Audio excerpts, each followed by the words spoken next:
Retrouvez la longue interview sur Radio Cool Direct.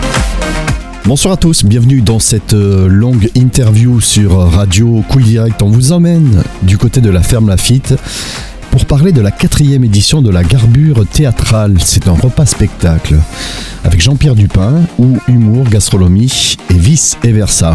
Alors notez bien la date, samedi 8 novembre à partir de 19h à la salle Jourdain de Lille et c'est à Vianne donc en Lot-et-Garonne. Et c'est là, Jean-Pierre ? 4e édition, hein, 4e édition. Voilà. Le concept, c'est celui-là. C'est les ruraux qui parlent aux urbains. Et ce qu'on disait, c'est que c'est très complémentaire avec cette garbure absolument magnifique et qui est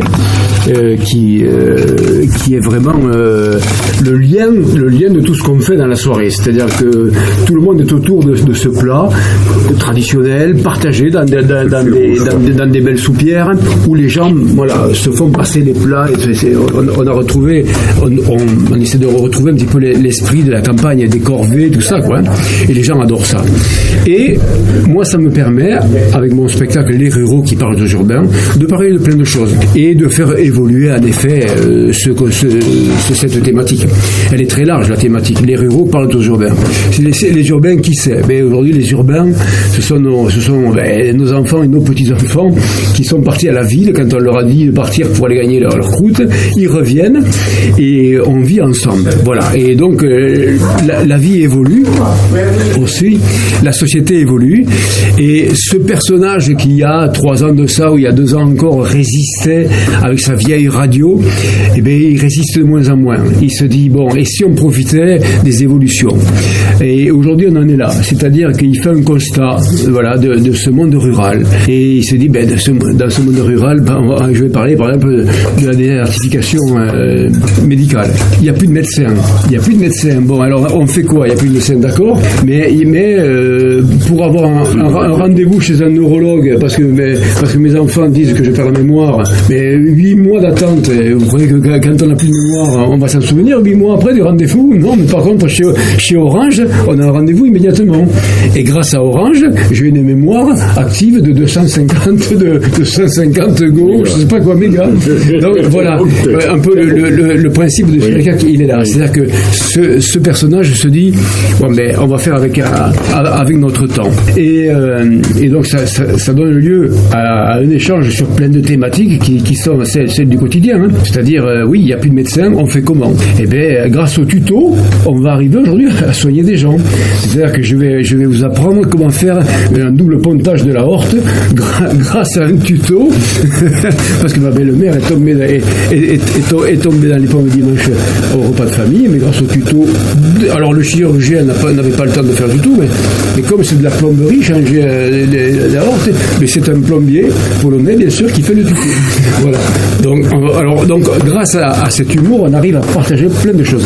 Oui, il est quand même connecté sur Internet. Ah, mais bien sûr qu'il est connecté. Voilà, il est connecté aujourd'hui. Voilà, il s'est connecté parce qu'il se dit, bon, ben, il faut vivre avec son temps, finalement. Si on résiste tout le temps en disant, c'était mieux avant, eh ben, on va mourir un peu couillon. Donc, il profite de là, mais avec, bien sûr, sa manière de voir les choses. Voilà. L'écologie, on parle de l'écologie. Cette écologie qui est en train, voilà, avec les paysans qui sont complètement, ils savent, on les accuse de tous les maux. La plupart sont morts des pesticides, des insecticides qu'ils ont foutus dans les champs. On leur avait dit de faire ça. On les accuse aujourd'hui de tuer la terre, mais il faut qu'ils la nourrissent également. Il y a ce parallèle, ce paradoxe. Qu'est-ce qu'on en fait ? Ils deviennent des fabricants d'électricité parce qu'ils vont faire ils font du photovoltaïque. Voilà, il y a tout ce truc-là. Il y a toute cette évolution-là dans l'écologie. Les gens des villes qui pour protéger la planète achètent des voitures électriques, et les paysans qui eux demandent à avoir demandent d'utiliser les nicotinoïdes pour pouvoir sauver leur récolte. Enfin, il y a tout ce paradoxe. Voilà. Et tout ça, c'est traité de manière drôle, mais on réfléchit à tout ce thème-là. Les maires ruraux. Je parle d'un maire rural. la difficulté de prendre des décisions, d'être face à des problèmes, le mariage homosexuel, tout, voilà. Et tout ça fait partie de nos questionnements de ruraux par rapport à l'évolution de la société. Et c'est fait avec un œil malin, j'allais dire sans prétention, mais d'un œil malin de nos ruraux à nous, qu'on aime bien, des gens qui ont une philosophie de vie et qui savent regarder la vie avec humour, quoi. Ouais, ce personnage, il est comme ça. Donc il y a plein de choses qui sont très drôles à traiter, et pourtant le fond de la thématique n'est pas si drôle. Mais moi j'aime bien ces traitements de choses comme ça, c'est-à-dire qu'on part d'une thématique qui nous anime, qui existe, mais on la détourne un petit peu sous le mode de l'humour, mais on réfléchit quand même à ce qu'elle veut dire. Et la mise en scène, comme toujours, c'est qu'on essaie d'avoir un chouette décor. C'est une grange, on le garde, c'est joli, ça fait partie de l'ambiance. Ouais, c'est un peu ça l'idée. Mais là-dedans, cette année, alors on fait une première partie, parce que dans le rythme du repas, tout ça, c'est bien que les gens prennent du temps, et ils ont un apéro magnifique dehors, après ils rentrent, ils ont déjà mangé presque. Mais justement, pour les installer et pour leur permettre de se poser 5 minutes, on fait une première partie. Voilà, vous êtes toujours sur Radio Cool Direct dans cette longue interview, et on parle avec Jean-Pierre Dupin, avec Émilie, autour d'une table avec nos amis journalistes, quelques tapas, café, apéro. On parle donc de ce spectacle Les Ruraux parlent aux urbains. C'est un spectacle dont nous parle Jean-Pierre Dupin, que vous pourrez voir bien sûr le samedi 8 novembre à partir de 19h, salle Jourdain de Lille, et c'est à Vianne. Retrouvez la longue interview sur Radio Cool Direct. Parce que là encore, ils ont quand même, on ne sait jamais de quoi manger dans l'assiette. Disons que comme il y a que la garbure comme plat principe, voilà, on voulait faire perdurer le temps du repas, donc c'est pour ça qu'il y a un gros apéro tapas en amont. Il s'installe, il y a une première partie, et après il y a d'abord le foie gras, et après le plat unique qui est la garbure bien copieuse, quoi. Voilà. Et dans cette première partie, on fait toujours quelque chose d'un peu original. Et là, cette année, en fait, j'intègre dans une mise en scène 3 personnes sur scène avec moi qui vont jouer. C'est juste dans la première partie. Oui, dans la première partie, ouais. Il y aura 3 personnes. Il y aura un chanteur qui s'appelle Christian Moulier, qui est connu, que les gens connaissent. Ouais. Donc, il y a Christian Moulier, mais attention, qui est pas là pour chanter son répertoire. Je lui propose de faire des choses très très précises. Je vais vous en parler après. Donc dans cette première partie, il y a Christian Moulier, il y a Maxime Werner, que personne ne connaît ici. C'est Maxime Werner, V-E-R. C'est V ou W? Werner, V-E-R-N-E-R, qui est un conteur, qui est un auteur, et qui va venir nous... Humoriste? Non, pas du tout, c'est un conteur, pas du tout humoriste, c'est plutôt historique, et qui va nous faire 2 petits contes de quelques minutes. C'est des petits moments comme ça, mais très intéressants, et sur l'histoire qu'on ne connaît pas, et qui sont très très intéressants. Voilà. Et il y aura Mathieu Dipapé de 47 FM, qui Dipapé, l'animateur de 47 FM. C'est celui qui vient avec toi d'habitude. Voilà. Oui. Donc qui va se prêter aussi à un jeu sur scène avec moi. Créer un truc pour qu'il puisse jouer avec moi. Mais il aime bien jouer, il aime bien la soirée. Donc. Voilà. Et après dans la partie spectacle, dans la deuxième partie, on va dire, je réintègre Christian Moulier qui va me servir, qui un peu comme si on était au cinéma. C'est-à-dire que il y a des moments où le temps s'arrête dans le spectacle, et il y a une lumière qui va s'éclairer sur un personnage qui sera lui, qui va venir chanter des bouts de chansons qui vont imager une époque ou une situation. Par exemple, je vous cite un exemple, à un moment donné, je parle de cette mémoire qui a tendance à diminuer chez les gens un peu âgés, et donc lui, pour imager ça, clac, à un moment, il y a un focus sur ce gars qui chante « J'ai la mémoire qui flanche » de Jeanne Moreau. Voilà. Il fait un couplet. Plaf, tac. La lumière s'allume, pouf. J'ai la mémoire qui flanche, je me souviens un peu. Voilà, top, terminé. On ne le revoit plus. Moi, je continue. Voilà. Il y a des moments où il va venir chanter une phrase, 2 phrases, un couplet, un truc comme ça, mais ça va nous amener une situation où ça va venir imager un contexte. Et ça, j'aime bien parce que ça arrive, on ne sait pas quand ça arrive, hop, et tout d'un coup, il est à un endroit, il chante comme si c'était un disque qu'on entendait, mais il le fait, il le fait en... Toujours sur la scène. Toujours sur la scène. Non, il sera sur scène, ouais. Voilà. À des moments différents et à des endroits différents. Voilà. Donc la mise en scène, voilà, sera proposée comme ça. Et ça, les 4 jours? Non, c'est que le samedi, ça. C'est que le samedi, ça. Et le spectacle dure combien de temps? Oh, il dure. Pardon? Le spectacle en lui-même. C'est 1h30. Ouais, 1h30, ouais. J'ai compris maintenant pourquoi on m'avait dit qu'il fallait venir vraiment le samedi. Ouais. Oui. Ah oui. Sortir, Oui, c'est différent. C'est sûr que le samedi.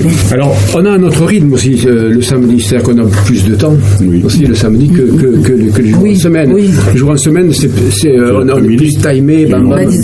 Comment? Le soir aussi ou c'est Non, c'est que les midis, mais c'est les groupes qui viennent en bus, donc ils ont des temps bien précis où ils doivent repartir, donc il ne faut pas déborder sur le timing, quoi. C'est ça. Ouais. Et puis le samedi, ce qui est chouette, c'est qu'on a ce public. C'est un public beaucoup plus jeune le samedi, quoi. Ouais. Et puis qui vient pour, je crois comprendre qu'il vient pour ce concept-là, quoi. C'est-à-dire qu'ils ont envie d'être, ils sont là, ils sont très complices de ce qu'on va faire, donc ils sont très open, quoi. On peut proposer des choses et pour nous c'est génial d'avoir ce public complice.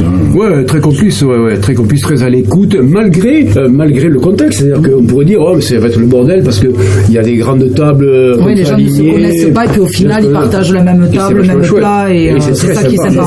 Il faut dire que le spectacle parle de tout ce que les gens éprouvent, ressentent et voient, quoi.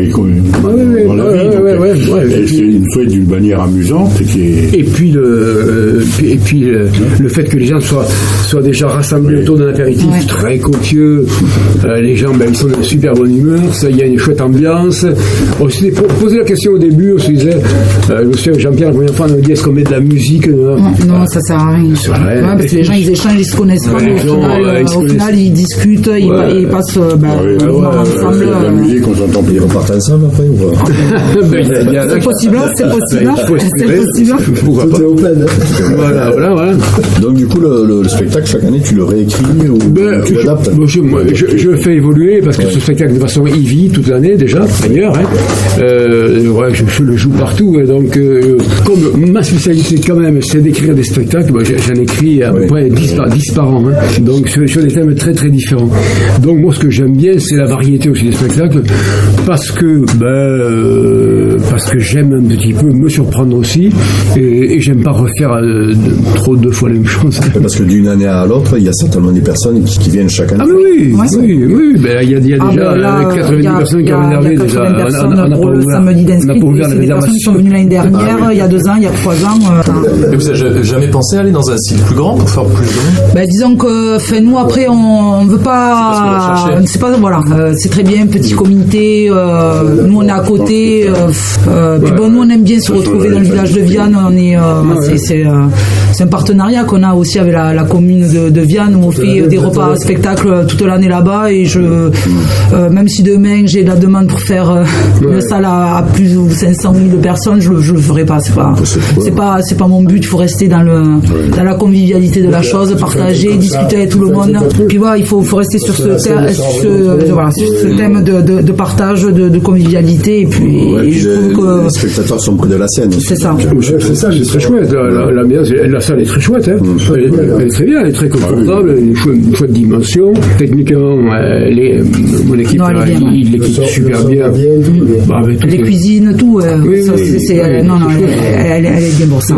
C'est rare d'avoir une salle comme ça dans les communes avoisinantes. Oui. On fait la présentation de l'équipe, des serveurs, tout ça. Tu vois, c'est un travail d'équipe. C'est une équipe. C'est pas un repas et un spectacle. C'est vraiment, c'est un concept. C'est les ruraux qui partent aux urbains, quoi. On est tous là dans la marmite, tous ensemble. Non, mais c'est chouette parce que j'aime bien. En fait, c'est venu petit à petit parce que ce spectacle, je l'ai créé pour Avignon en 2014. Il n'était pas du tout comme ça. C'était un mec qui prenait la résistance en 2014 et ça a cartonné à Avignon. Mais vraiment cartonné, c'est-à-dire qu'on a fait plein tous les jours à Avignon contre toute attente. C'est-à-dire que j'étais vraiment en marge de tout ce qui se faisait à Avignon. J'étais vraiment à... 2014. 2014. Ouais. 2014, oui, ça fait quand même 11 ans. Hein. Voilà. Et parce qu'à Avignon, j'étais sur un mur, parce qu'il faut faire des parades à Avignon. Si on ne fait pas la parade, si on n'est pas vu, il y a 1500 spectacles par jour à Avignon. D'accord ? Donc pourquoi les gens viennent te voir à toi ? Bon. Et parce que tout d'un coup, les gens qui se baladent dans la rue te voient sur un truc. Voilà. Et donc j'étais sur un mur, sur une espèce de parapet où il y avait des milliers de gens qui passaient tous les jours. Et j'avais mon béret, un caisson de pêche, un débardeur, une grande canne à pêche, un fil, une pince à linge et mon tract accroché à la pince à linge au-dessus des gens. Je pêchais au-dessus des gens. Et les gens, qu'est-ce qu'ils faisaient ? Ben forcément, ils attrapaient le truc. Oh putain, voilà, j'ai une touche. Bam, bam. Et je parlais de mon spectacle, en fait. Voilà. Et les gens, aujourd'hui, les gens filment, photographient, tout ça. Et du coup, moi, je dis, mais vous photographiez ça, vous filmez ça. Mais les pauvres gens, vous n'avez jamais rien vu de votre vie. Et je jouais mon personnage, là. Et donc, là, ça faisait le buzz, en fait, quoi. Et les gens se communiquaient des trucs. Et j'ai rempli mon théâtre pendant 21 jours. Sur ce thème-là, les ruraux parlent aux urbains. Voilà. Et ça m'a donné l'idée, en fait, de faire évoluer ce personnage, parce que ce personnage est intéressant. C'est-à-dire que c'est un personnage qui vit, qui est récurrent, quoi. Il vit. Et voilà, la société évolue, et lui aussi. Voilà. Et donc, lui, c'est un peu un témoin de l'évolution de sa vie rurale par rapport à un espace qui est de plus en plus urbain. Et lui, il a ses racines rurales. Mais qu'est-ce qu'on en fait de ça ? Est-ce qu'on devient vieux corps en disant je reste dans mon coin et les autres c'est des cons et je suis raciste et compagnie, ou est-ce qu'on ouvre les yeux, on évolue un petit peu et on essaie de voir ce qui se passe ailleurs, mais on a sa propre culture et sa manière de voir les choses. Voilà. Et ce personnage, il est comme ça. C'est-à-dire qu'il a cet humour, il a cet œil coquin, malin, des paysans, que j'aime beaucoup, que ce sont des gens qui ont une vraie intelligence parce qu'ils ont une culture, ils ont fait des choses, ils ont entendu des choses, ils se sont nourris de leur culture rurale, et ils analysent les choses. Et moi j'aime bien ce personnage parce qu'il c'est un témoin de la société d'aujourd'hui. La longue interview sur Radio Cool Direct. Un moment de découverte. Alors, est-ce que c'est un personnage gascon qui s'exporte à droite à gauche, ou est-ce que c'est un personnage local ? Est-ce qu'il est adapté à la région, en fait, le personnage ? Le personnage, il est de là. Il a ses racines ici. Oui, c'est ça. Moi, je suis gascon. Moi, c'est moi, en fait. D'accord. Vous savez, à Stafford, chez Stafford, on a trouvé des pierres tombales de 1540 du pain. Oui. Voilà. Oui. Je ne cherche pas d'où je suis. Je suis de là, moi. Voilà. Donc, mes parents parlaient occitan, mes grands-parents étaient paysans. Voilà, c'est la culture. Moi, voilà. Ce personnage, il est de là. Donc, c'est un personnage qui est gascon et qui voit la vie rurale d'une région au travers ses caractéristiques. Oui. C'est-à-dire que ça, c'est pas. Il n'est pas dans sa vision. Voilà. Oui, il a sa vision, bien sûr. Est-ce qu'il change? Il change. Oui, il évolue. Il évolue parce que la société elle évolue. Parce qu'il a changé de comportement, de vision de certaines choses. Bien sûr. Ouais, complètement. C'est-à-dire qu'il était résistant au début. Résistant, c'est quand on résiste, c'est-à-dire qu'on veut pas que les autres, on veut pas que ça change. C'est-à-dire que donc on se protège. Et aujourd'hui, il s'est dit bon allez, soyons pas trop cons quand même. la vieille radio de la guerre, on va la mettre au placard. On sait bien qu'elle ne marchait pas, mais ça nous faisait plaisir de continuer à faire croire. Ouvrons les yeux, elle est comment la société aujourd'hui? Bon, et moi j'y suis dedans encore, cette société, donc je vis avec. Mais j'ai mon avis. Voilà, là-dessus il est là. C'est que quand il suit le tuto, quand il raconte le tuto pour sauver la belle-mère, il se moque de cette situation, mais il y est dedans. C'est-à-dire que voilà, le téléphone sonne, oh putain, il faut que je ramasse le linge. C'est quand même commode d'avoir ça. Bon, mais voilà, mais là, c'est ça, il en profite. Il profite de tout ça, il s'en moque, mais il en profite, et il vit avec. Voilà. Et ce qui est drôle, c'est qu'il vit avec, et bien sûr, comme tous les vieux qu'on est maintenant, et qu'on ne sait pas se servir dans nos bordels, on s'en sert quand même, et c'est ça qui est drôle, c'est que TikTok et tous les réseaux et tout ça, et toutes les conneries qui s'ident dessus. Voilà, c'est pour ça que ce personnage, moi j'aime bien, parce que c'est un peu moi aussi, en fait. C'est un peu moi, c'est un peu mon père, c'est un peu tout ça, et c'est nous, quoi, voilà. Est-ce qu'il parle politique un peu ou pas? Alors, politique, pas trop, parce que... Alors, là, oui. Alors, il y a du sujet. Ouais, mais il y a du sujet, mais... il y a du sujet, mais moi je suis pas très à l'aise là-dessus, parce que c'est tellement comme... C'est tellement changeant en plus. Ouais, puis... Non, mais il peut avoir un avis quand même. Oui, il a un avis. Ouais. Bon, clairement, c'est pas un mec de droite. Voilà, c'est un mec qui est ouvert aux autres, qui est ouvert à tout le monde, voilà, c'est plutôt un mec de gauche. Mais qu'est-ce que ça veut dire de gauche ou de droite aujourd'hui? Voilà, donc non. Donc le seul truc sur la politique un petit peu, c'est cette vieille. Mais je suis en train de faire évoluer ce sketch aussi. Parce qu'elle, on la voit pas, en fait. Elle ne fait que... Elle est dans l'imaginaire. Lui, il en parle de sa femme. Qui est devenue féministe, tout ça. Mais c'est drôle. C'est comme Colombo. Non, parce qu'on la voit à la fin, elle revient parce qu'elle va donner à manger à ses poules. Ah oui. Et c'est là que je suis en train d'écrire un truc qui est un peu plus politique. Mais bon, c'est ça. Il n'y a pas d'avis politique, quoi. Ouais. Non, je pense que sur la politique, je suis pas très à l'aise avec ça. Je sais pas comment le traiter, quoi. Voilà. Surtout les hommes politiques. J'en parle pas trop. Et comme j'aime bien avoir des spectacles plutôt positifs, c'est-à-dire que j'aime pas dire ben ça va pas gna gna gna gna et ça va pas et ça. J'aime plutôt que les gens repartent heureux en se disant on a réfléchi quand même à des trucs. Moi j'aime bien que les gens repartent en disant, il y a beaucoup de gens dans la salle de spectacle, je joue depuis longtemps, qui me disent c'est chouette parce qu'on réfléchit à des choses. On rigole, hein, mais putain ça laisse quand même moi j'aime bien que les gens se souviennent du spectacle. Le spectacle qui passe comme ça et qui te laisse aucune trace, ça m'intéresse pas. Ouais, j'ai bien rigolé, il y a une belle lumière et compagnie, on s'en fout, quoi. Moi, ce que je trouve intéressant, c'est quand tu laisses une trace un petit peu, que tu dises putain, on a rigolé, c'était très sympa, mais on a réfléchi à des choses quand même. Il chante Saturnin ou pas? Non, je chante pas. Ils sont très faux, peut-être. Mais je crois pas, hein, non, je crois pas. Je pense pas qu'il chante faux, mais il chante pas parce que c'est pas le chanteur. Il aime même pas la première. Voilà, c'est ainsi que se termine la longue interview sur Radio Cool Direct ce soir. On parlait de la Garbure théâtrale, un spectacle à voir samedi 8 novembre à partir de 19h à la salle Jourdain de Lille. Les ruraux parlent aux urbains, spectacle avec un personnage atypique interprété par Jean-Pierre Dupin.